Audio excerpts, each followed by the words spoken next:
하나님께서 오늘 우리에게 주신 말씀은 여호수아 3장 1절에서 8절까지 말씀입니다. 제가 가진 구약성경은 322면에 있습니다. 말씀을 찾으신 줄 알고 같이 합독하겠습니다.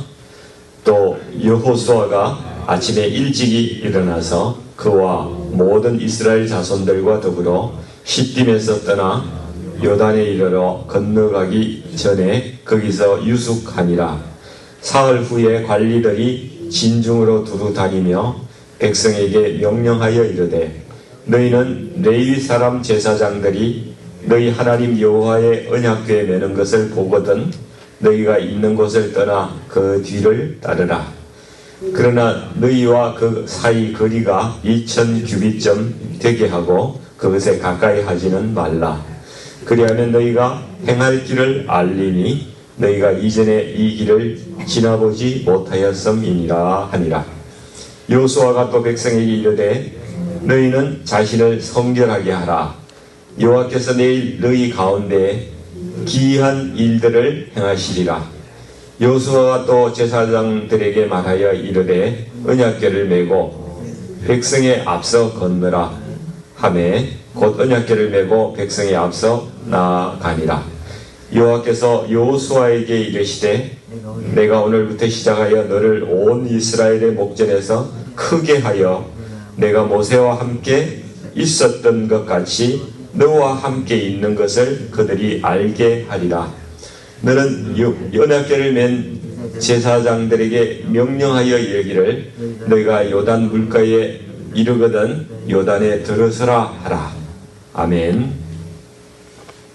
오늘 이 말씀으로 요단으로 내려가야 합니다 라는 제목으로 하나님 말씀을 나누기를 원합니다. 이스라엘 민족이 40년 전에 가데스바네아에서 정탐꾼 12명을 가나안 땅으로 들여보냈죠. 가나안 땅에 가서 보니까 좋긴 좋은데 또 막 사람들이 키가 아주 크고 힘이 세고 장대한 그 사람들 아낙 자손들이 거기에 있더라. 그것을 보았습니다. 그래서 자신들은 거기에 비교해 보니까 메뚜기 같다. 어떻게 자기를 메뚜기로 표현하는지. 메뚜기가 벼잎사기에 이렇게 붙어 있으면은 자그마하죠. 그런 모습을 생각한 것 같습니다. 그래서 우리는 그 땅을 취하지 못하리라 이렇게 해서 거의 울고 밤새도록 그 백성들이 울었습니다. 그것은 이 가나안 정복 전쟁을 마치 자신들의 힘으로 하는 것처럼 생각했기 때문이겠죠. 그 전쟁은 누구의 전쟁인지를 알지 못한 것입니다. 그 전쟁은 하나님의 전쟁입니다. 약속하신 땅을 하나님께서 주셨고 그 땅을 직접 싸워주시고 그 땅을 차지하게 하신다는 것이죠. 그러나 이스라엘 백성은 그냥 순종만 하면 되는데 그 순종을 하지 않았습니다. 그냥 발을 내딛고 가기만 하면 되는데 그 한 걸음을 내딛지 못하고 거기서 무너졌습니다. 그런데 그 후에 40년 후에 여호수아가 다시 가나안 땅에 정탐꾼 2명을 보냈죠. 그래서 이들의 보고서가 어제 우리 전도사님 설교하신 말씀 마지막 절에 3장 24절 말씀 여기 보면은 이렇게 나와 있어요. 또 여호수아에게 보고를 하는데 이르되 진실로 여호와께서 그 온 땅을 우리 손에 주셨으므로 그 땅의 모든 주민이 우리 앞에서 간담이 녹되이다. 이렇게 보고를 했습니다. 우리가 나의 힘으로 무엇을 해야 된다고 생각하면은 참 소망이 없을 때가 많습니다. 그러나 하나님이 이를 행하실 것이라고 믿으면은 우리에게는 두려움이 없죠. 그래서 드디어 이스라엘은 요단강을 건너서 하나님께서 주신 그 땅에 그 땅을 정복하는 일에 순종하고 그 일을 이제 성취하려고 그렇게 하는 순간이 되었습니다.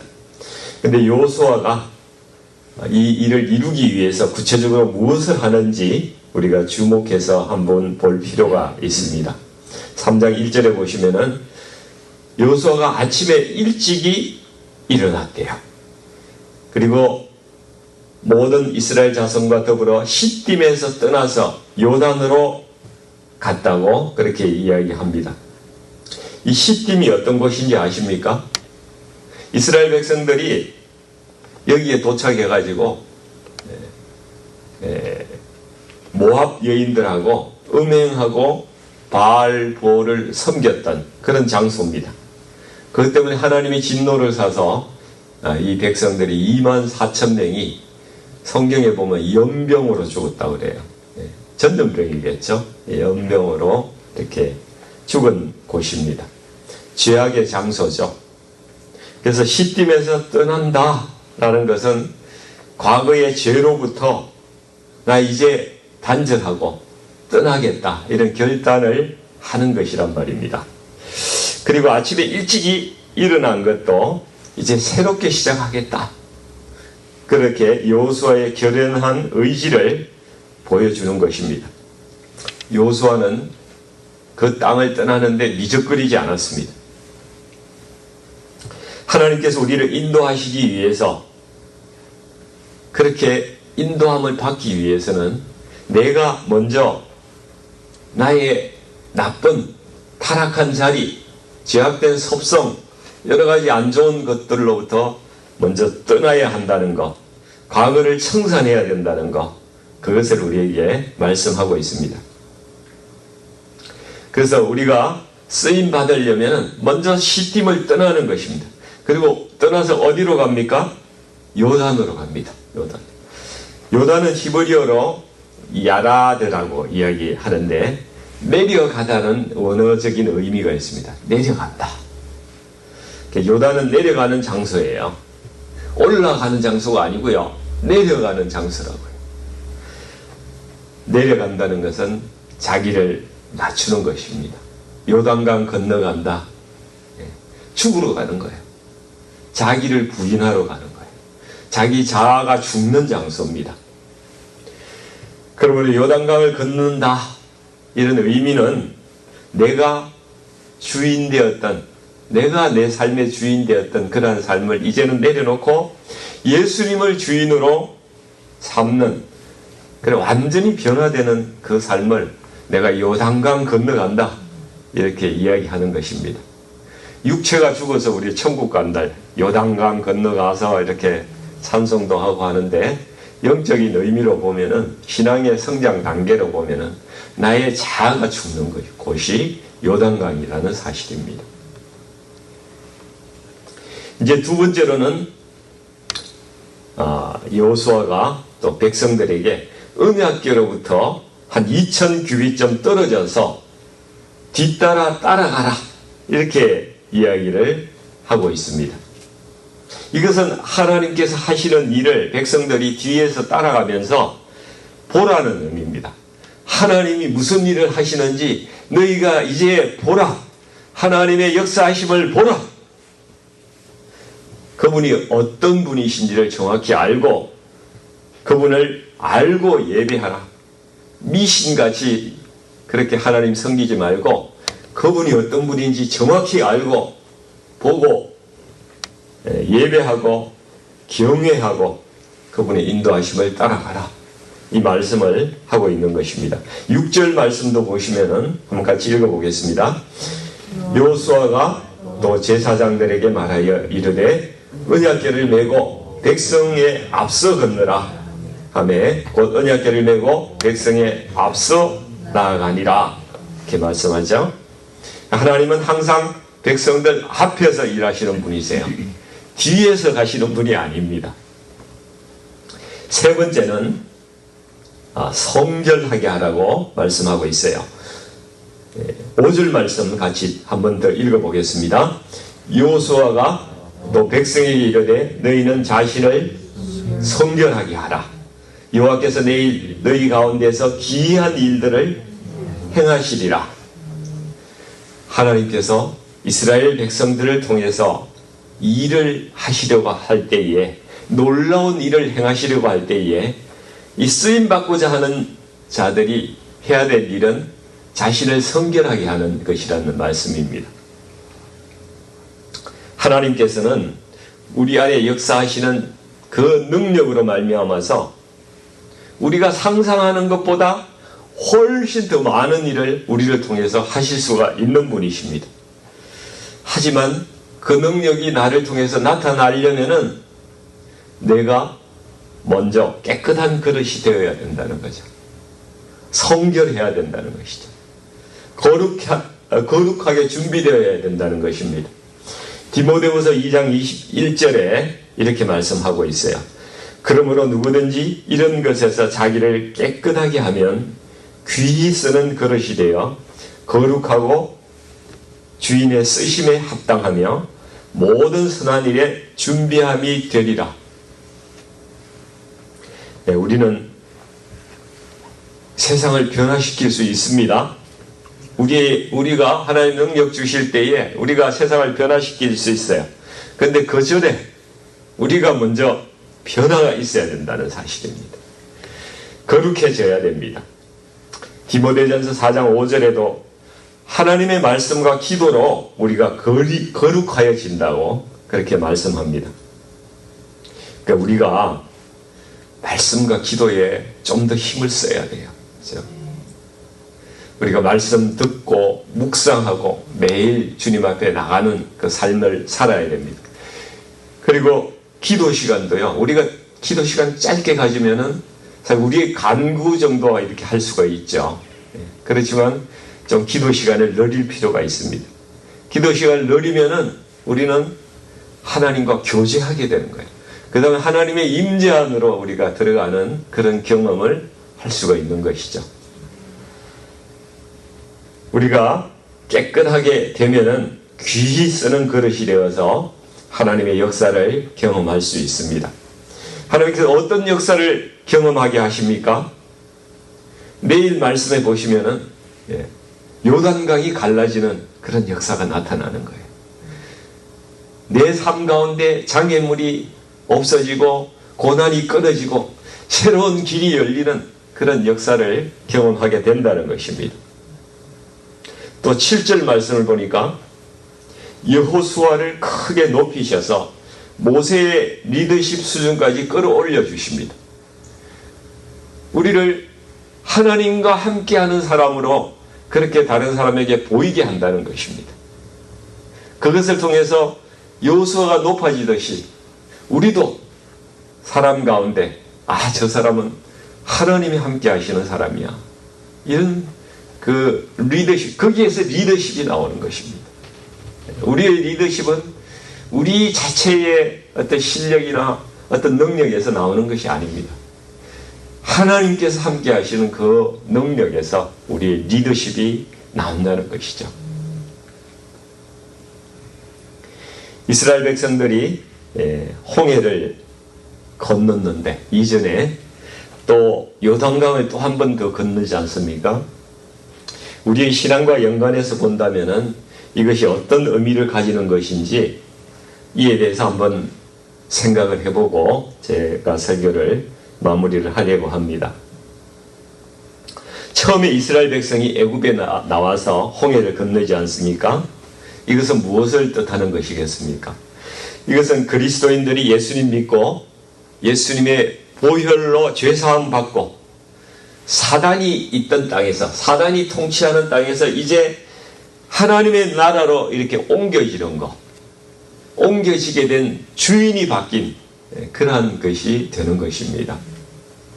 그리고 나서 이스라엘은 40년 동안 광야에서 시간을 보내지 않습니까?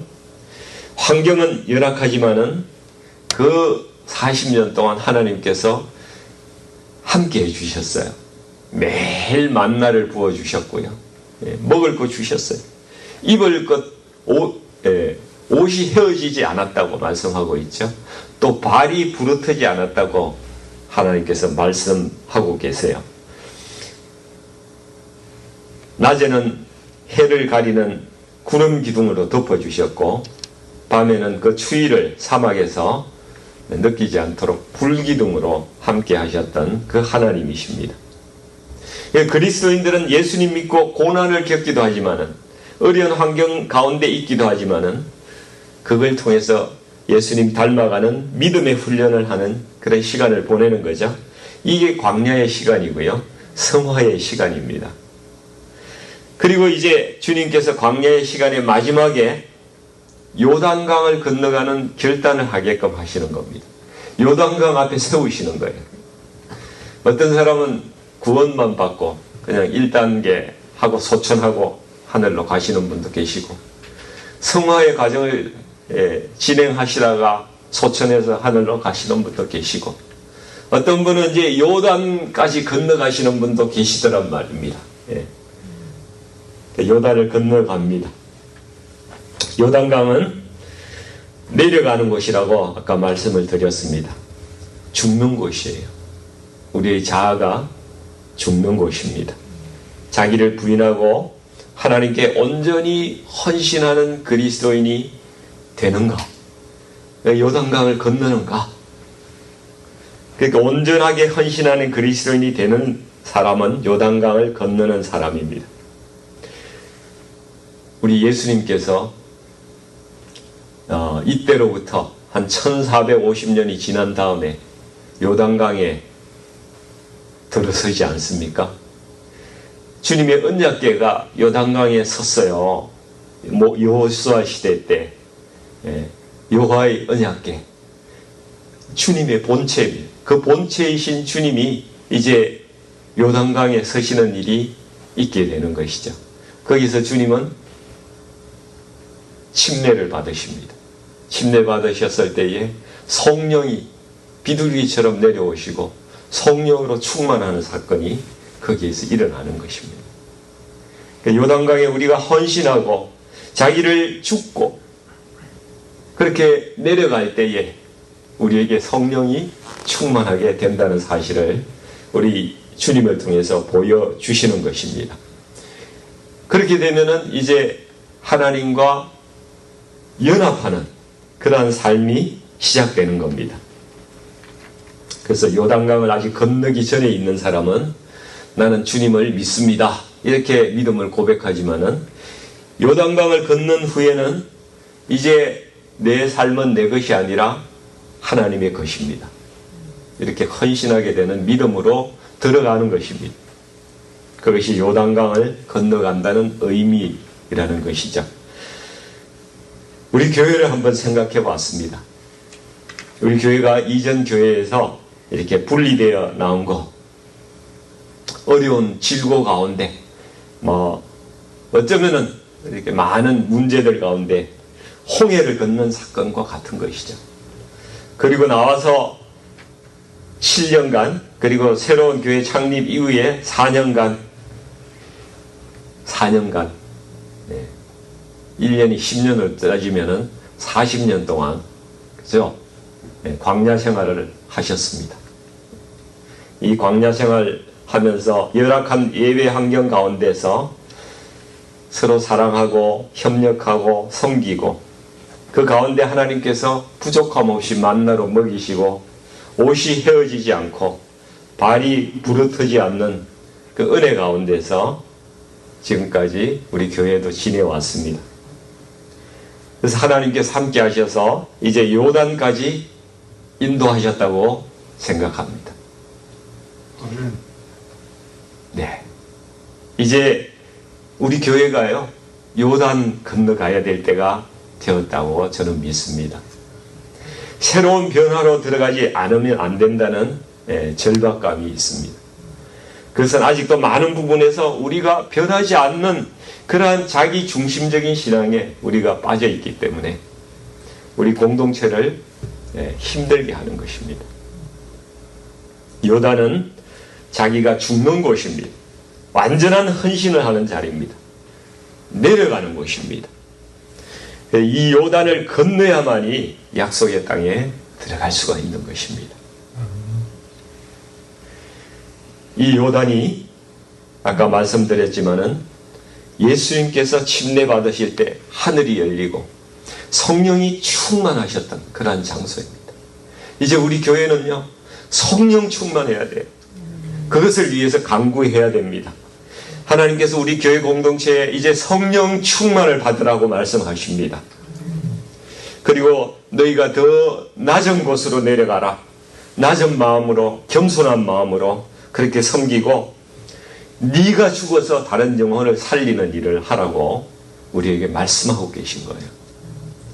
우리에게 공동체에 어려움이 있죠. 여러 가지 요즘에 어려운 일들도 좀 있습니다. 이제 우리가 변해야 되겠다라는 거예요. 하나님께서 그 사인을 보내주시는 것입니다. 그래서 우리 이제 모두 요단으로 내려가기를 원합니다. 그래서 물에 잠겨야 돼요. 완전히 잠겨서 나는 죽고 나의 옛사람은 죽고 새 사람으로 거듭나서 새로운 마음으로 부활해야 됩니다. 우리가 이런 결단하면서 주님 앞에 오늘 나가며 기도하며 울며 부르짖으며 그렇게 기도하기를 주님 앞에 간절히 축원드립니다. 우리 같이 기도하겠습니다. 아버지 하나님, 지금까지 저희를 광야의 시간으로 불러주셔서 그 안에서 주님께서 부족한 가운데 어려운 환경 가운데서도 하나님께서 저희들에게 먹을 것도 주시고 입을 것도 아버지 하나님 주시고 발이 부르트지 않는 그러한 시간들을 함께 해주셨습니다. 하나님 감사합니다. 아버지 하나님, 그러나 이제 하나님이 우리에게 원하시는 약속의 땅에 들어가기 위해서는 아버지 하나님, 우리가 이제 요단을 건너가야 한다고 주님께서 말씀하시는 줄 믿습니다. 요단은 내려가는 곳입니다. 내가 죽는 곳입니다. 예수님만이 내 안에 사시는 그러한 죽음과 부활의 장소인 줄로 믿습니다. 우리 교회의 모든 우리 공동체의 성도님들이, 우리 목회자들이 먼저 앞서서 이 요단강을 건너가게 하여 주옵소서. 성령으로 침례받고 완전히 새로 거듭나는 역사가 우리에게 있게 하여 주시옵소서. 그래서 가나안에서 정복전쟁을 승리하는 이스라엘 백성처럼 이제는 우리가 예수님의 군사로 거듭나는 하나님 은혜를 경험하게 하여 주옵소서. 이 땅에서 하나님의 나라를 확장하고 그리스도의 군사로서 하나님의 나라를 그냥 영적인 전쟁을 하면서 아버지 하나님 나아가는 그런 용사가 될 수 있도록 하나님 인도해 주시옵소서. 그래서 이 땅 가운데서 이기는 자로 살게 하여 주시고 하나님을 기쁘시게 하는 저희들 되게 하여 주시옵소서. 예수님의 이름으로 간절히 기도드리옵나이다. 아멘.